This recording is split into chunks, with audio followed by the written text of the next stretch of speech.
Doctor Sivanthi Adithanar college of physical education Tiruchendur இந்த ஆண்டிற்கான admission நடைபெறுகிறது. காங்கிரஸ் மூத்த தலைவர் பிரியங்கா காந்தியின் பிள்ளைகளான ரைஹான் ராஜு வத்ரா மற்றும் மிராயா வத்ரா ஆகியோர் டெல்லியில் உள்ள வாக்குச்சாவடியில் வாக்களித்தனர். தொடர்ந்து செய்தியாளர்களை சந்தித்த ரைஹான் ராஜு வத்ரா, இது மிகவும் முக்கியமான தேர்தல் என்றும் நமது அரசியல் சாசனத்தை காப்பாற்றவும் நேர்மறையாக வாக்களிக்கவும் இளைஞர்கள் முன்வர வேண்டும் எனவும் கேட்டுக்கொண்டார். நாடு முழுவதும் 58 மக்களவை தொகுதிகளுக்கு 6ஆம் கட்டமாக இன்று வாக்குப்பதிவு நடைபெற்று வரும் நிலையில் மக்கள் அதிக அளவில் வாக்களிக்கும்படி பிரதமர் மோடி வாக்காளர்களுக்கு வேண்டுகோள் விடுத்துள்ளார்.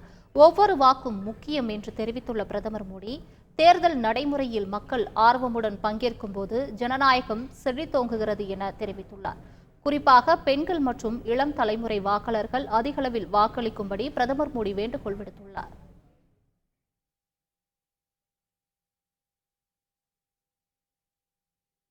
வெளியுறவுத்துறை அமைச்சர் ஜெய்சங்கர் தனது வாக்கை பதிவு செய்தார்.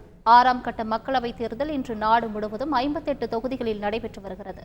இந்நிலையில் வெளியுறவுத்துறை அமைச்சர் ஜெய்சங்கர் டெல்லியில் உள்ள வாக்குச்சாவடியில் தனது ஜனநாயக கடமையை ஆற்றினார். தொடர்ந்து செய்தியாளர்களை சந்தித்த அவர், வாக்காளர்கள் மீண்டும் மோடி அரசாங்கத்தை ஆதரிப்பார்கள் என்று நம்புவதாக குறிப்பிட்டார்.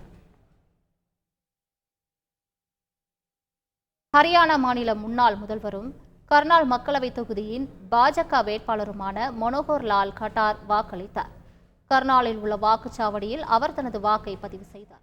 தொடர்ந்து செய்தியாளர்களை சந்தித்த அவர், இந்த ஜனநாயக திருவிழாவில் பங்கேற்குமாறும் பாஜகவுக்கு வாக்களிக்குமாறும் மக்களை கேட்டுக்கொண்டுள்ளதுடன் தன்னை எதிர்த்து நிற்கும் காங்கிரஸ் வேட்பாளர் தனக்கு சவாலானவர் அல்ல என குறிப்பிட்டார். அதேபோல் ஹரியானா முதல்வர் நயாப் சிங் சைனி தனது சொந்த கிராமமான மிர்சாபூரில் உள்ள வாக்குச்சாவடியில் வாக்களித்தார். கர்னால் சட்டப்பேரவை இடைத்தேர்தலில் பாஜக சார்பில் முதல்வர் சைனி போட்டியிடுவது குறிப்பிடத்தக்கது. Doctor Sivanthi Adithanar college of physical education Tiruchendur. Admission என்கொயரிக்கு கீழே உள்ள லிங்கை கிளிக் செய்யவும்.